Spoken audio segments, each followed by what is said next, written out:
Glória a Deus. Gente, deu para perceber que primeiro o ensino ele trata o vaso, né? E aí eu acredito que vai ser uma noite de edificação, vai ser uma noite de ensino, né? E eu não sei se vocês já pararam para pensar. A insegurança, ela é um traço da personalidade. Será que a insegurança é parte do temperamento de alguém? Porque se nós pensarmos que insegurança é um traço da nossa personalidade, nós vamos nos acomodar e ficar nesse lugar. Mas eu vou dizer a você para essa noite que a insegurança é uma prisão. Amém? Vamos ver o que é que os psicólogos dizem a respeito do que é a insegurança. Pode colocar o slide. Se o slide não estiver pronto, eu prossigo aqui. Para a psicologia, a insegurança emocional é uma sensação de desconforto que pode ser desencadeada quando uma pessoa tem pensamentos de que não é amada. Diga comigo, pensamentos de que não é amada. Ou não é boa o suficiente para algo ou para alguém. Diga comigo, não é boa o suficiente para algo ou para alguém. Quem sofre de insegurança emocional tem a frequente sensação de que é inútil e de que nada vale a pena. Mas quais são as causas mais comuns da insegurança? Vamos de novo para a psicologia. A causa para esse descompasso normalmente está relacionada à educação dada pelos pais. Preste atenção no que está dizendo. A educação dada pelos pais, não chegou ainda não, né, o slide? A educação dada pelos pais que não valorizam as potencialidades da criança, né? E fazem crescer no filho o medo e a insegurança. O que está por trás da insegurança pode ser um medo. Por exemplo, o medo de ser rejeitado, o medo de que as coisas não deem certo, o medo de ficar só, o medo de ficar pobre, ou medo da reação das pessoas. Então, por que livrar-se da insegurança é tão importante? A insegurança, ela impede que a pessoa se lance em novos desafios. Ela rouba a ousadia e a criatividade das pessoas. A insegurança emocional, ela traz uma sensação de inferioridade, fazendo com que a pessoa não se sinta boa o suficiente para ser amada, reconhecida ou aceita, ainda que a realidade mostre o oposto. Então, muitas vezes a pessoa, ela percebe que não é amada com uma base falsa, ou seja, baseada numa mentira. A Joyce Meyer conta que ela num culto, foi no único culto que ela chamou, ele disse, eu quero chamar aqui as pessoas que se sentem feias. E ela disse que se aproximou uma moça, veio uma moça na frente que ela disse, olha, eu acho que você não entendeu qual foi o chamado. A mulher era linda, mas ela disse, sabe o quê? Eu sempre me achei horrorosa. Ou seja, muitas vezes a pessoa tem uma percepção da realidade diferente. E é aquilo que traz insegurança para ela. A base do que a pessoa está acreditando é falsa, é baseada numa mentira. Chegou, não foi o slide?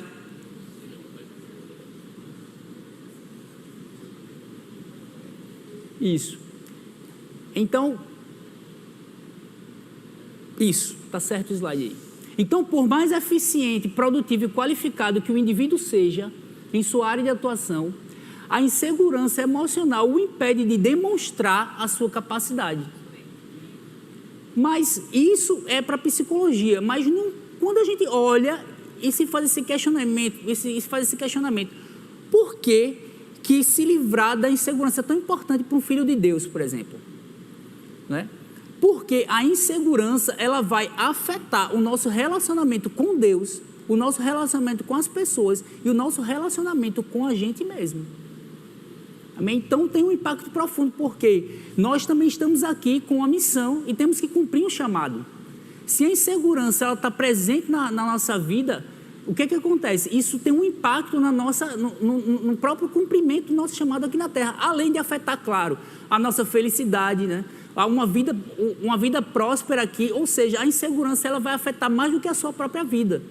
Ela vai afetar o cumprimento do teu chamado em Deus, porque nós somos chamados para andar no sobrenatural.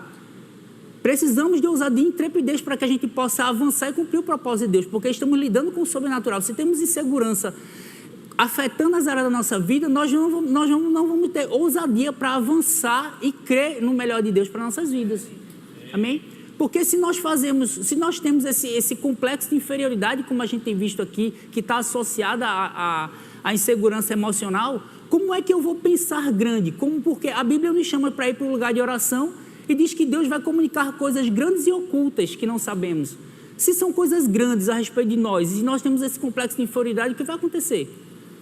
Nós não vamos conseguir ter essa comunicação, nós não vamos falar a mesma linguagem que Deus.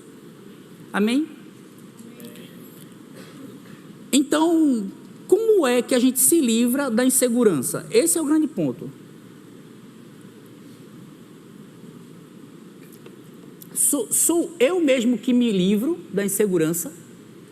É Deus que vai me livrar? Vai acontecer uma intervenção, eu vou orar muito, então se eu perseverar, Deus vai vir com a intervenção. E da noite para o dia eu vou sair de uma sensação de insegurança para uma sensação de segurança? Será que é um culto de libertação? Será que precisa expulsar um espírito de insegurança da nossa vida? É assim? Será que é debaixo de muita oração que nós vamos deixar de ser pessoas inseguras? Lá em Isaías 9:6, vocês podem colocar. Isaías 9:6. Isaías é o profeta messiânico. Em Isaías 9:6, ele fala de Jesus, anunciando uma profecia a respeito do Messias, dizendo que ele será chamado maravilhoso, conselheiro, Deus forte, Pai da eternidade, príncipe da... Essa palavra paz, no grego, no hebraico, é shalom. E ela tem como sinônimo segurança. O equivalente dela no grego é a palavra eirene. E eirene, a tradução no grego para eirene também tem como sinônimo segurança. Vamos lá para o slide, para a gente ver só essa definição de eirene. Lá para o slide. Isso. Diz assim, a definição de eirene: segurança, tem comigo, segurança. Prosperidade, felicidade, pois paz e harmonia fazem e mantêm as coisas seguras, diga comigo, seguras.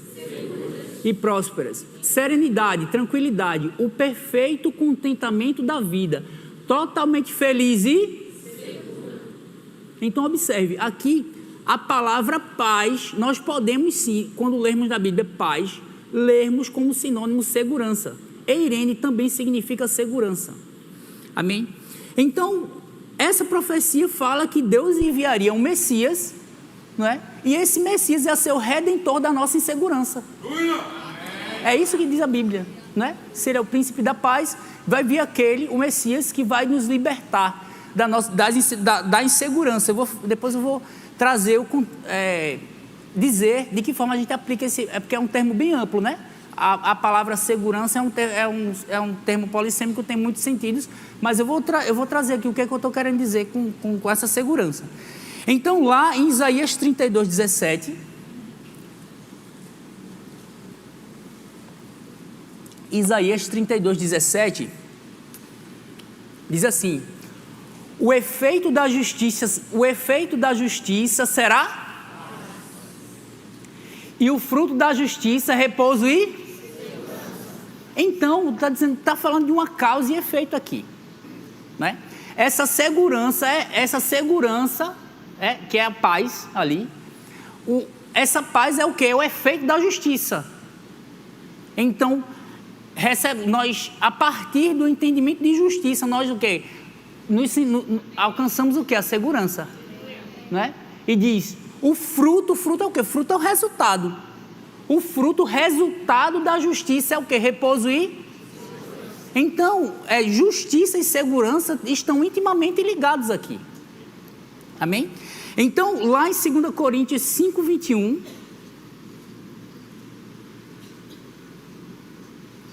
diz assim: aquele que não conheceu o pecado, ele falando de Deus a respeito de Jesus, aquele que não conheceu o pecado, ele o fez pecado por nós, para que fôssemos feitos o quê?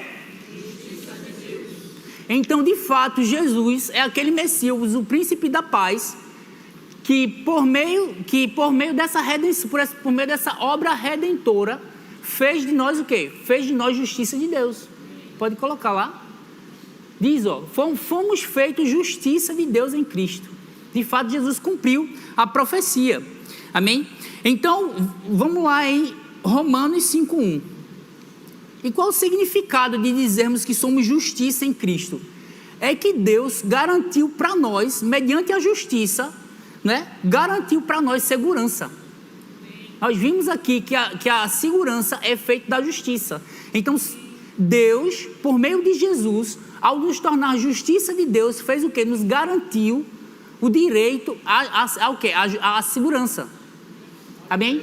E diz assim em Romanos 5:1, justificados, pois, mediante a fé, olha só, aquilo que a gente vê, que está lá em Isaías, ó, justificados, pois, mediante a fé, temos o quê?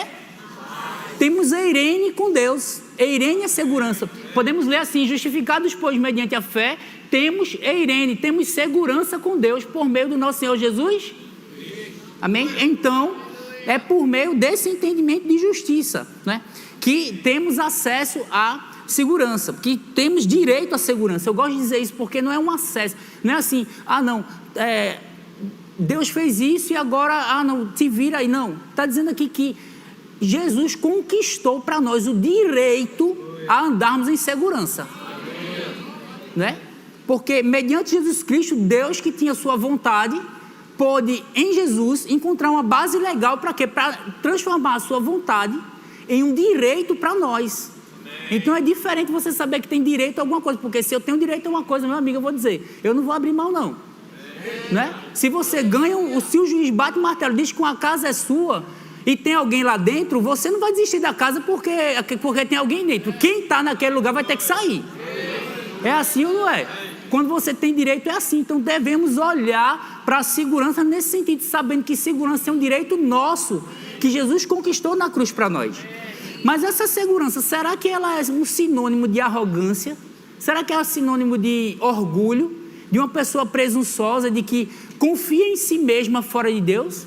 Com certeza não, porque a Bíblia diz que Jesus conquistou para nós o que? Uma segurança com Deus. Então essa segurança é com Deus. Diga comigo, essa segurança é com Deus. Então quando a gente olha para o Novo Testamento, a gente vê que três tipos de segurança aqui. Fala de uma segurança, uma paz com Deus, uma segurança com Deus, né? De que não há nada de errado. O que é que fala esse direito que temos de segurança em Cristo? Diz o quê? Que não há nada errado entre você e Deus. O primeiro ponto é esse. Não há nada, diga comigo, não há nada de errado entre nós e Deus. Amém? A Bíblia diz que nós fomos aceitos, diz que nós somos aprovados por Deus. Mesmo, diga comigo, mesmo eu não sendo perfeito. Diga comigo, eu sou aceito e sou aprovado. Mesmo sem ser perfeito. Foi isso que ele fez por nós. Ele trocou a base. Antes a gente achava que a gente precisava se esforçar muito, fazer tudo certo para que Deus pudesse finalmente nos aceitar. Era assim que os judeus acreditavam. Essa é a justiça que vem da lei. Amém? Mas aqui não, está dizendo que nós fomos aceitos apesar das nossas falhas, apesar das nossas fraquezas. E mesmo não sendo perfeitos, nós somos aceitos e aprovados por Deus. Amém? Então, é quando a gente fala assim de que somos aceitos por Deus, fica parecendo que pode transparecer uma ideia assim de tolerância, né? Fomos aceitos. Eu vou te tolerar, como se fosse Deus assim conosco, né? Eu fui aceito, não, você foi aceito por mim, mas estou de olho, viu? Não, não é assim não. Essa aceitação que fala aqui não é uma tolerância não, a Bíblia diz que nós somos amados. Amém? Então, eu trouxe um pedacinho do livro do Rick Renner falando sobre o amor de Deus, falando sobre ágape e falando desse amor, né? Nós aprendemos muito, sabemos que temos que andar em amor, mas nem sempre temos a revelação desse amor de Deus para conosco. Sabemos a definição, né? E olhamos para o amor de Deus dizendo que em João 3,16, né? Que Deus amou o mundo de tal maneira que deu o seu Filho. Né? Então isso fala desse amor sacrificial de Deus. Mas eu quero trazer para vocês esse trechinho do livro do Rick Renner, né, falando sobre ágape. No slide. Se não tiver aí, eu vou em frente. Ágape, diz assim, olha. O ágape ocorre quando um indivíduo, ou seja, Deus, Podemos nos colocar aqui também e olhar para nós, nessa perspectiva, nós com o nosso semelhante, mas aqui está dizendo, o ágape ocorre quando um indivíduo que é Deus, vê, reconhece, entende ou aprecia, diga comigo, aprecia o valor de um objeto ou de uma pessoa, fazendo com que o observador, ou seja, Deus, veja esse objeto ou essa pessoa com grande o quê? Temor, admiração, maravilha e sincera admiração. Esse é o amor de Deus por nós. Deus olhando para nós e o que? Se admirando. Né? Olhando para nós e se derramando. Ele disse, não, eu admiro tanto ele que eu tenho que derramar amor em cima dele. É esse o que diz aqui. Pode avançar no slide. Tem mais um depois desse. O ágape é um amor incondicional. Ele não está procurando o que pode receber, e sim o que pode... Sua admiração pela pessoa amada, olha só, é Deus, está dizendo, que a admiração de Deus por nós, a sua admiração pela pessoa amada é tão profunda, que ele é obrigado a derramar amor sobre aquele objeto ou pessoa, independentemente da resposta. É por isso que não muda o amor de Deus, ele é incondicional por causa disso. Ele não muda porque você tem falhas e fraquezas. Porque você não é perfeito, não muda não. Né? Ele diz assim, esse é o profundo amor que Deus tem para com a raça humana. Quando você ama com amor tão profundo que nada espera em retribuição, é impossível você se sentir magoado ou decepcionado pela resposta das pessoas a quem você dedicou amor. E por que é que muitas vezes a gente fica olhando para as nossas fraquezas, para os nossos fracassos e achando que isso de alguma forma está decepcionando Deus? Pode colocar lá o slide. Você não as ama com o propósito de obter algo em troca, você derrama amor sobre elas simplesmente porque você as... Esse é o amor de Deus. Amém? Então, nós temos segurança nesse amor porque nós sabemos que somos amados e aceitos. Né? Por quê? Porque isso não está baseado no nosso desempenho, não. Aleluia. Ele fez isso independente do que nós fazemos. Então, nosso relacionamento com Deus, quando eu falo dessa segurança com Deus... É a primeira segurança que eu estou falando. Tem a segurança com Deus, a segurança interior, a segurança emocional e a segurança nos relacionamentos.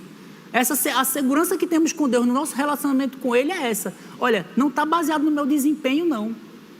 Eu tenho certeza de que, claro que somos chamados a andar em amor, a andar em santidade. Mas o que eu estou querendo dizer é, não, esse relacionamento não está numa corda bamba, não. Você erra e então tudo acabou. Não, não é assim, não. A nossa permanência em Cristo não depende do nosso desempenho, não. Depende de quê? Depende da obra de Cristo, que é eterna, já foi feita. E depende de nós crermos nessa obra, pela fé. Então não estamos nessa dependência. Ai, será que se eu for falho, será que eu errar? Eita, não. Nós temos, diga comigo, eu tenho segurança com Deus. Nesse relacionamento com Deus. Amém? A Bíblia também fala de uma segurança interior, que nós podemos chamar também de segurança emocional. Né? Ela fala de quê? Dessa segurança de que nós somos em Cristo, não muda, a base não muda, o fundamento não muda. Estamos seguros em quem somos em Cristo. Nós não somos vermes. Né? Nós não somos vermes. Podemos viver livres do complexo de inferioridade, do senso de inadequação e da sensação de que há algo de errado conosco. Essa segurança interior, essa garantia que Deus conquistou para nós, fala sobre isso. Estamos livres do complexo de inferioridade, sabemos, não podemos ficar alimentando pensamentos de há algo de errado com você. Não há nada de errado com você. Amém? Então, essa segurança interior fala que agora nós somos livres para nos conformarmos a Jesus e não à opinião das pessoas. Fala agora que somos livres para sermos guiados pelo Espírito e não pela opinião das pessoas. Eu me conformo com Jesus, não me conformo com outras pessoas. Amém? E agora fala também a Bíblia de uma segurança nos nossos relacionamentos. Nós podemos, sim, ser quem nós somos, sem o medo de sermos rejeitados. Não precisamos ficar vivendo numa performance tentando impressionar as pessoas para que nós sejamos aceitas. Não, nós já fomos aceitos no amado. Estamos livres para ouvir críticas e opiniões a nosso respeito, sem que isso fira a forma como nós vemos a nós mesmos. Estamos firmes em quê? Em Cristo. Né? Então, o que acontece é que, quando nós não estamos firmes e deixamos que as opiniões das pessoas e as críticas mudem a opinião que temos a respeito de nós mesmos, nós vamos fazer o quê? Nós vamos começar a ser manipulados pelas pessoas, para que nós façamos aquilo que elas querem e não aquilo que Deus quer que nós façamos. É por isso que quando nós começamos, nós não temos segurança, nós começamos a fazer o quê? A sermos guiados pela opinião das pessoas, em vez de sermos guiados pelo Espírito Santo que está em nós. Amém? Então podemos, nessa segurança dos relacionamentos, fala que nós podemos viver livres da comparação também com os outros, né?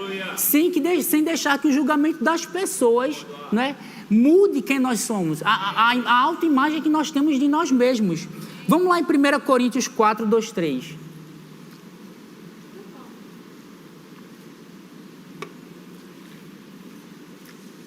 Ora, além disso, o que se requer dos dispenseiros é que cada um deles seja encontrado fiel. Pode prosseguir. Todavia, olha o apóstolo Paulo dizendo, o apóstolo Paulo entrou nessa segurança que é em Cristo, nos relacionamentos. A mim, muito pouco se me dá ser julgado por vós ou por tribunal humano. E ele diz, olha, nem eu tampouco julgo a mim mesmo. Falando que existe o quê? Um jogo entre o nosso homem exterior e o nosso homem interior. Um diálogo em que o nosso homem exterior está querendo nos julgar para nos conformar a outra coisa que não seja a Cristo. Então muitas vezes a gente olha essa passagem e acha que é até arrogância de Paulo, né? Ele está dizendo, eu não me dou ser julgado nem por vós, nem por tribunal humano e nem por mim mesmo. Por quê? Porque Deus, eu tenho certeza do que Deus falou a meu respeito. Aleluia. Amém? Então, Eduardo, se eu tenho essa provisão, essa segurança, por que é que eu ainda não estou desfrutando disso? Né? Eu experimento desse complexo de inferioridade, desse senso de que tem algo de errado comigo. Por que eu não estou desfrutando disso? É porque a segurança é efeito da justiça, e a justiça nos é imputada. Né? O pastor Humberto costuma dar esse exemplo dizendo que não é porque a Bíblia fala que nós somos chamados para reinar em vida, então ele diz, não é porque você coloca a coroa na cabeça de um rei que ele passa a pensar, falar e se comportar como um rei. Assim também a justiça nos é imputada. Então não é porque nós somos a justiça de Deus que automaticamente nós recebemos revelação disso e começamos a dar resposta segundo isso. Amém? Vamos dar uma olhadinha lá no conceito de justiça. Diz assim, justiça é a capacidade ou habilidade de estar diante de Deus, diga comigo, sem medo. Começa a perceber que é justamente a ligação com as palavras que a gente trouxe sobre insegurança. Sem medo, sem culpa, sem complexo de inferioridade ou condenação, chamando Deus de Pai, como se o pecado jamais tivesse existido antes. E a Bíblia amplificada, ela diz o seguinte, que ser justiça de Deus é ser o que devemos ser, ou seja, ser aquilo que fomos chamados para ser, e não tentando ser alguma coisa para agradar outras pessoas. Somos justiça porque somos quem devemos ser, aprovados, aceitos em um relacionamento correto com Deus por sua Amém? Então, o diabo sabe, continua lá com o conceito de justiça, o diabo sabe que se ele conseguir colocar dentro de nós medo, culpa, complexo de inferioridade ou condenação, o que é que ele vai estar fazendo? Colocando esse senso de inadequação, dizendo, olha, tem alguma coisa errada com você. Tem alguma coisa, olha, você orou, mas ainda não aconteceu. Tem alguma coisa errada com você. Tem alguma coisa no teu relacionamento com isso. Ele vai colocando isso. Se ele conseguir implantar em nós esse complexo de inferioridade, esse senso de inadequação, né? Essa ideia de que nós não somos bons o suficiente para que aquilo que Deus falou conosco, com a gente vai acontecer, o que é que vai acontecer? Ele vai transferir o nosso foco, ele vai querer fazer o quê? Mudar a base da nossa justiça. Né? Então agora nós tiramos o foco de quem nós somos em Cristo e começamos a olhar o quê? Para as nossas falhas. Então nós começamos a olhar para nossas falhas e dizendo, realmente, olha, eu tenho muita coisa para corrigir, olha, eu tenho muitas falhas aqui. Então nós começamos a trocar a base. da nossa base, do que Deus fez por nós em Cristo, que não tem nada a ver com o quê? Com o nosso desempenho. E aí nós vamos concluir que porque nós não somos perfeitos, não é?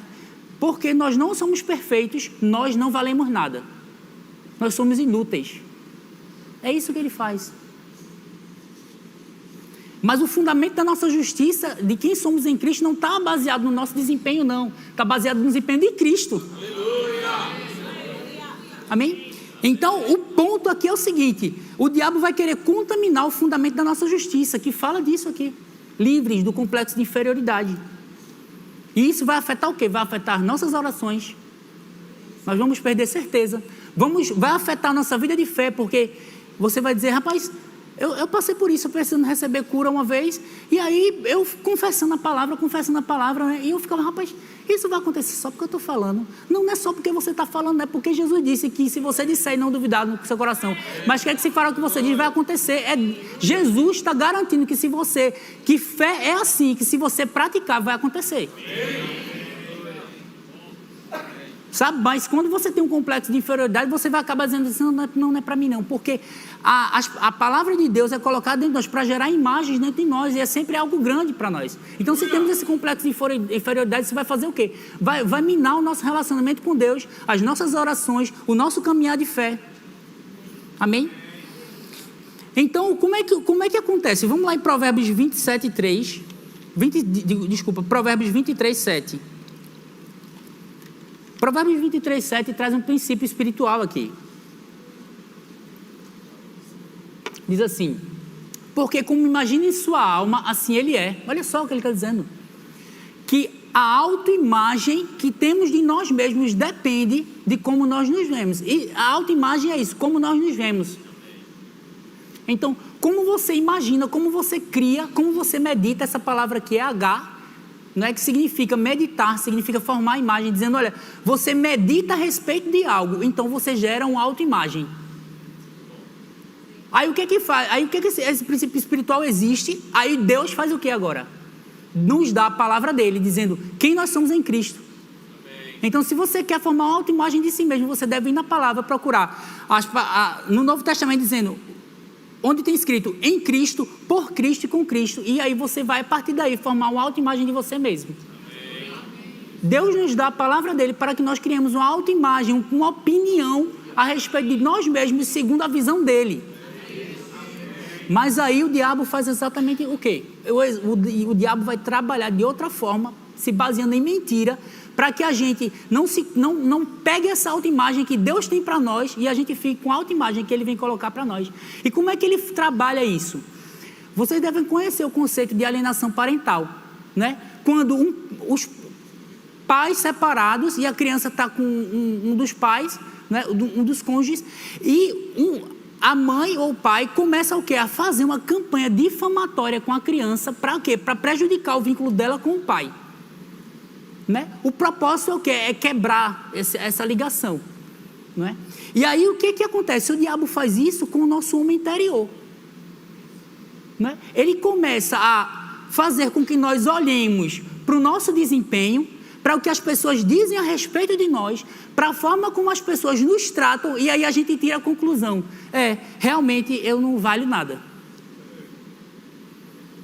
A gente vai concluindo e vai formando uma autoimagem de nós mesmos a partir do que está no exterior. E começamos a andar como? Olhando, meditando nas nossas fraquezas, nas nossas falhas. E aí a gente vai trocando a base, saindo da base de quem somos em Cristo, baseado na justiça que Deus fez, não é? E passamos a andar o quê? Na base do merecimento. Eu valho tanto quanto eu sou perfeito. Esse é o propósito do diabo aqui. Amém? Então,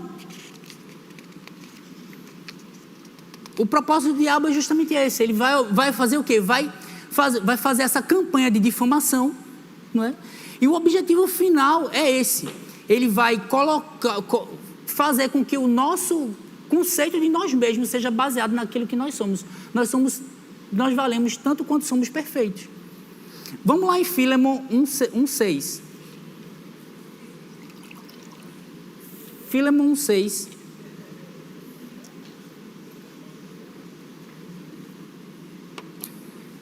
na revista corrigida. Filemon 6, na revista corrigida. Então a conclusão é essa: por causa dos nossos defeitos, não é assim? O diabo monta um cenário e por causa dos nossos defeitos nós concluímos: nós não valemos nada não. Diz assim: para que a comunhão da tua fé se torne eficiente olha só, a comunhão da nossa fé se torna eficiente no pleno conhecimento de todo o mal que há em nós. É assim que está escrito? Está dizendo que a comunicação da nossa fé se torna eficiente no pleno conhecimento de todo o bem que há em nós. De todo o bem que há em nós. Então nós devemos o quê? Reconhecer o bem que há em nós. Muitas vezes a gente acha que se a gente medita nas nossas falhas, a gente está sendo zeloso com isso, mas não. É o contrário. Muitas vezes a gente tem um dedo que está machucado, mas a gente, em vez de agradecer pelos 9, a gente reclama pelo que está doendo. Amém? Enquanto Deus está dizendo que, olha, eu te amo, você é precioso, eu te admiro. Amém? Então, Eduardo, quer dizer que eu vou, assim, ignorar as minhas falhas? Não, você deve, claro, você deve saber das suas falhas, deixar todas as áreas da sua vida abertas constantemente diante de Deus para ser mudado. Mas a Bíblia fala o quê? Que nós vamos extrair a autoimagem de nós mesmos a partir da meditação da palavra, de quem nós somos em Cristo. E lá em 2 Coríntios 3,17 ainda diz que nós somos transformados de glória em glória como? Contemplando como por espelho a glória do Senhor. Então não é meditando nas nossas falhas que nós vamos ser transformados. Nós somos transformados a partir da renovação da nossa mente, de quem nós somos em Cristo, e nos expondo à presença de Deus em oração. Amém? Então eu trouxe aqui 7 chaves que nós temos na vida de Jesus que vão nos manter livres da insegurança, que mantiveram Jesus livre da insegurança e que vão nos manter também. Amém? Pode projetar, diz assim, ó, a primeira delas, uma revelação pessoal do amor de Deus por você. Amém. Nós vamos, no final eu vou voltar nesse ponto aqui. Nós precisamos de uma revelação do amor que Deus tem por nós. Aleluia. Precisamos de uma revelação pessoal de ser justiça de Deus. Precisamos, sabendo que essa justiça ela é imputada pela crença e não pelo nosso desempenho. Aleluia. Terceira, precisamos reconhecer as coisas boas que há em nós. Você deve meditar, celebrar aquilo que você tem de bom e não o que você tem de ruim. Amém? Então você deve se concentrar. Lembra que no começo a gente viu isso? Como é que os pais educam crianças inseguras? Sem valorizar a potencialidade dele. Mas Deus quer nos educar como? Fazendo com que nós reconheçamos o que há de bom em nós. Valorizando as nossas potencialidades, valorizando as nossas qualidades. Amém? Aí você vai dizer assim, né? Mas, Eduardo, reconhecer as coisas boas que é em mim, mas se eu ficar assim me denegrindo, se eu ficar achando que eu sou... Isso não é humildade, não? Não. Não é porque quando os espias voltaram, foram espiar a terra, né, os 10 espias... Quando eles chegaram dizendo para Moisés que eles eram como gafanhotos, Deus disse, olha, que humildade, foi isso que Deus disse? Não. Aquilo ali foi incredulidade. Ficar reconhecendo muitas vezes, pode ser até que eles se vissem assim, mas olha, se você reconhece isso, você forma essa autoimagem, você não está sendo humilde não, você está sendo incrédulo. E Caleb foi o contrário. Caleb disse, foi na força do braço que Caleb disse, não, pode mandar que é o gigante que eu vou na força do meu braço. Não, ele disse, não, Deus disse que a gente vai entrar. Então ele concluiu que ele podia por causa do que Deus tinha dito e não por causa da força do braço dele. Amém? A outra chave, 4, evite comparações. A comparação é a raiz da cobiça e da condenação. Muitas vezes você está tendo até uma vida de oração, está aquele tempo com Deus ali, não é? E aí até que você sabe que você está orando só 30 minutos às vezes, mas para você é só, né? Mas você está bem com Deus, aquilo está sendo... Mas aí você ouve que uma pessoa ora 2 horas, aí você, poxa vida, eu acho que não... Aí fica aquela insegurança, rapaz, eu acho que está faltando isso, acho que era isso que estava faltando, eu preciso aumentar meu tempo de oração para poder as coisas acontecerem na minha vida. Então, quando você se compara, você está fazendo o que? Você está entrando nesse ambiente chamado insegurança. Quinta chave, exerça o dom de Deus que é em você, né? Se você vai se sentir seguro na medida que você tem uma unção para fazer aquilo. Não queira fazer o que as outras pessoas estão fazendo somente porque está dando certo para elas. Cada um de nós tem um chamado, somos únicos e precisamos o quê? Exercer o nosso dom. Então vamos exercendo e vamos ficando bom naquilo que estamos fazendo. E vamos ganhando o quê? Vamos ganhando segurança. 6, a sexta chave. Não queira agradar a todos, seja guiado pelo Espírito Santo. Agradar os homens significa isso, deixamos de fazer o que queremos, porque a Bíblia diz que é Ele que opera em nós o querer e o realizar, deixamos de fazer o que queremos para fazer o que outras pessoas querem. Então nós fazemos o quê? Deixamos de ser guiados pelo Espírito Santo, porque precisamos da aceitação das outras pessoas. Começamos a negociar os nossos valores. Né? Outro dia eu estava fazendo um trabalho lá fazendo auditoria com um camarada lá, chegou um momento no trabalho que ele disse, agora a gente vai precisar mentir. Aí eu disse, rapaz, para mim, assim, essa parte do trabalho aqui eu não posso fazer não. Então assim, naquele momento, ele quis me constranger, como se o errado fosse o certo. Então ele, a gente vai ter que mentir aqui. Ele disse, olha, eu não vou mentir não, Vicente. Aí ele, agora pronto, não pode mentir não. Eu disse, posso não. Você precisa estar seguro. Aí ele fez o que tinha que ser feito. Aí sabe o que aconteceu? Essa mesma pessoa ligou para mim, me oferecendo uma função comissionada em um setor lá dentro, que era para eu ganhar mais do que eu estava ganhando. Foi exatamente o que aconteceu com Daniel. Daniel não se rendeu. O que aconteceu? Ele prosperou no reinado de Dario. Se você ficar negociando os seus valores para você ganhar a aceitação das pessoas, né? Essas pessoas vão fazer o que? Elas vão saber que elas podem te manipular e elas não vão te respeitar. Aprenda a lidar com as críticas, não é? A gente precisa saber ouvir a opinião e a crítica das pessoas sem deixar com que aquilo afete a nossa vida. Claro, eu não estou dizendo que nós não vamos ouvir conselhos, não é isso. É que eu não vou deixar que aquilo me afete, né? Eu não vou também, aí tem o outro lado também. Né? Eu não vou querer que as minhas opiniões e as minhas críticas às pessoas sejam sempre acatadas. Não, as pessoas são livres. E se as pessoas não acatam a opinião, não acatam o conselho que você deu, como é que você fica? Você se sente inseguro por causa disso? Não, a pessoa está somente sendo quem ela foi chamada para ser. Ela não tem que fazer tudo o que você diz. Assim como você não tem que fazer tudo o que ela diz. Imagina se nós vivêssemos assim mesmo. Que liberdade, não é? Sabendo lidar com a opinião e com a crítica das pessoas sem que isso mexa conosco.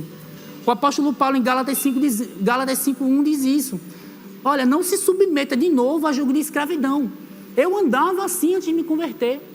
E até depois de me converter, quando eu não tinha essa revelação, né? Às vezes eu conversava com uma pessoa e ficava pensando, eu não sei nem como é que eu conseguia prestar atenção no que ela estava falando, porque eu ficava sempre pensando comigo mesmo. Rapaz, o que essa pessoa está pensando em mim? Eita, será que tem alguma coisa errada comigo? Eita, será? E se ela me der alguma coisa? Eu ficava naquela comunicação, pensando no que o outro está pensando. Até que eu fui uma pessoa ministrando disse para mim. Né? Disse para mim, não, disse para a igreja, né? Fizeram um estudo dizendo que 95% daquilo que você... 95% do que você pensa que a outra pessoa está pensando a respeito de você não é verdade. Não é assertivo esse pensamento. Aí quando eu disse assim, rapaz, eu estou perdendo meu tempo tentando adivinhar o que é que os outros estão querendo de mim. Então isso foi uma libertação para mim. Amém? Então como é que Deus, Ele blindou Jesus? Né? Porque nós sabemos, lá em Isaías 53, diz que Jesus foi o mais rejeitado entre os homens. 53:3. A gente ama Jesus e acha Ele o máximo, né? Lindo, lindo, lindo és. Mas você sabe que Jesus encarou uma oposição tremenda dos pecadores? Sabia que Ele foi o mais rejeitado entre os homens? A Bíblia diz que Ele sofreu ignomínia. Não é? A ignomínia é o quê? É uma humilhação completa. Ele fazendo o bem, sendo que rejeitado pelas pessoas. Então como foi que Deus blindou Jesus para que Ele pudesse passar por esse cenário como nós? Blindou Jesus para quê? Para que Jesus fosse capaz de resistir a pressão de se conformar aos homens, se conformando à proposta de Deus para cumprir o seu chamado. Como é que foi isso? Marcos 1:11. Para finalizar.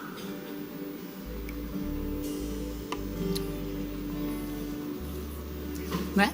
Os filhos, eles precisam da afirmação dos pais. É a obrigação dos pais ensinar os seus filhos que eles são amados, independentemente das fraquezas e falhas deles. E Deus, como um bom pai, sabia exatamente disso. Olha o que diz Marcos 1:11. Marcos 1:11. Fala sobre essa cena aqui, é o batismo de Jesus. E diz assim: então foi ouvida...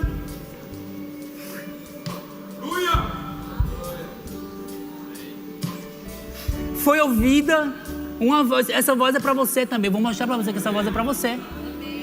Foi ouvida uma voz dos céus: tu és o meu filho amado, em ti eu tenho prazer.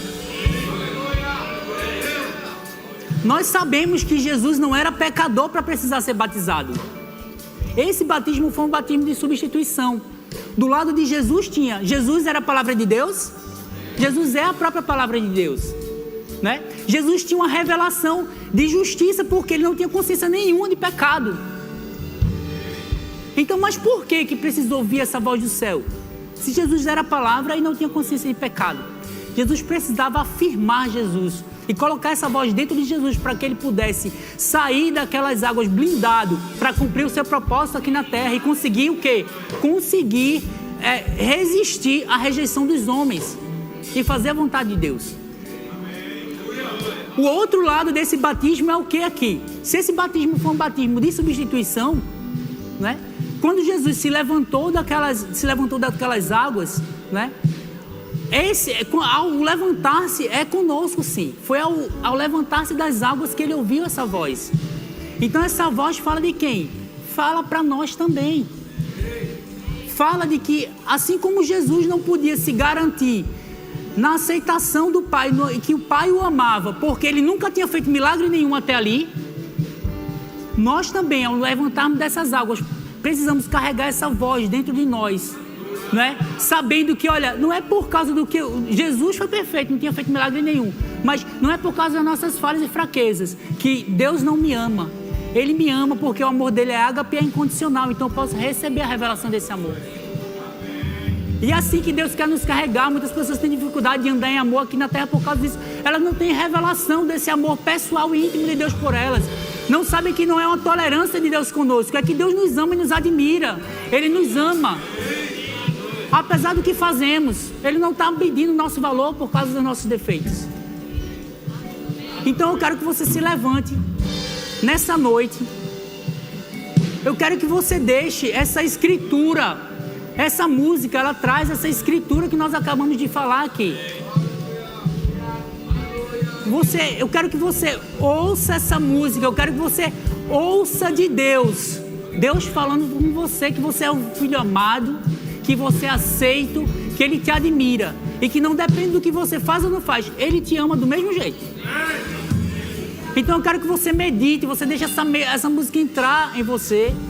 Né? Ouça de Deus e depois você também canta para Deus isso, que você é um filho amado em que, Senhor, eu sou um filho amado seu em que você tem prazer. Sabe? Isso vai praticando as chaves que eu dei a vocês e fazendo isso, você vai sair desse ambiente de insegurança, sabe? Meditando em que você é em Cristo, se expondo à presença de Deus e deixando Deus, o Espírito Santo, falar com você que você é um filho amado, e você reconhecendo o bem que há em você, se reconhecendo como amado, valorizando as tuas potencialidades e valorizando as tuas qualidades. Amém? Então eu quero que você se levante com essa determinação do seu coração. Ah, Deus, o Senhor vai falar comigo agora, sabe? Eu me sinto inseguro, eu não tenho segurança no meu relacionamento com você, Pai, com o relacionamento com as pessoas, eu ando em medo, sabe, Senhor? Mas eu quero colocar essa voz dentro de mim agora, para eu desfrutar dessa segurança que o Senhor conquistou em Cristo para mim. Amém?